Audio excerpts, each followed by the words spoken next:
The Oldham East and Saddleworth by-election is a week today. Stephen Morris is standing thereat for the English Democrats. Good morning to you. Good morning. Are you enjoying it? Knocking on the doors and out in the freezing cold weather? It certainly blows away some cobwebs when you're up there. Has it livened up your Christmas or has it spoiled it? Well, we got a little bit of a Christmas, but yes, it has been busy over it. We all know why the by-election has come about. I've asked all the other candidates I've spoken to, what do you think of that row that went on about one politician being found to have lying, the Liberal Democrats saying we want rid of it and all that? Well, it was obviously out of order because the leaflet was inappropriate. But for certain of the three main parties, lying on a leaflet was least of their worries because we've just seen them promising all kinds of things and then breaking them. Their word. So what's the difference between breaking the word and putting it out on a leaflet? But even the Lib Dems have said, and it's an interesting thing that some of them have quietly said, we said those things, but we didn't expect to win. What are you saying, and do you expect to win? Well, we're expecting to put up a good show. Obviously, we're up against the three main parties. Basically, people are fed up with these promising things. Whether they got into power or not, it was a promise they made to the electorate, and the electorate voted to them on that. And they can't just use any excuse. We had excuses over the expenses, that it was all within the rules and all this, and now they're saying, well, we weren't thinking we were going to get in power. Well, I'm sorry, no.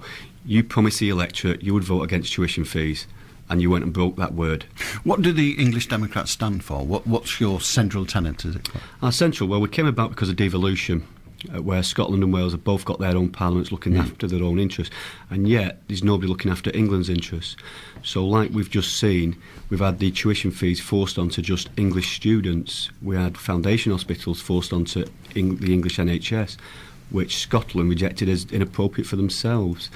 We're currently having the English forestry about to be sold off, which is something that they've kept quiet because of the problems with tuition fees.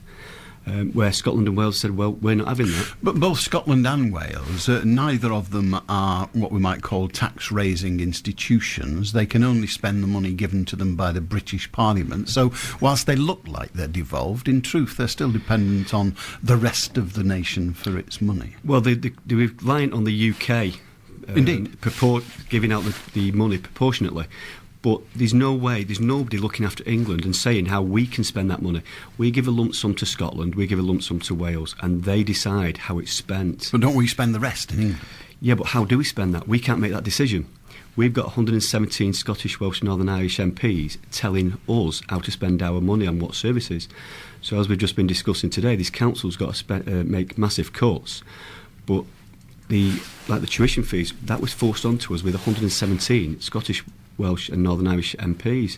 We can't decide ourselves where the money goes. You looking forward to next Thursday? I am, yeah. Things are looking really well. Are they? Well, we shall see. We're getting a very good response, apart from the word Democrat, which seems to be a bad word, but once we point out we're not the Liberals...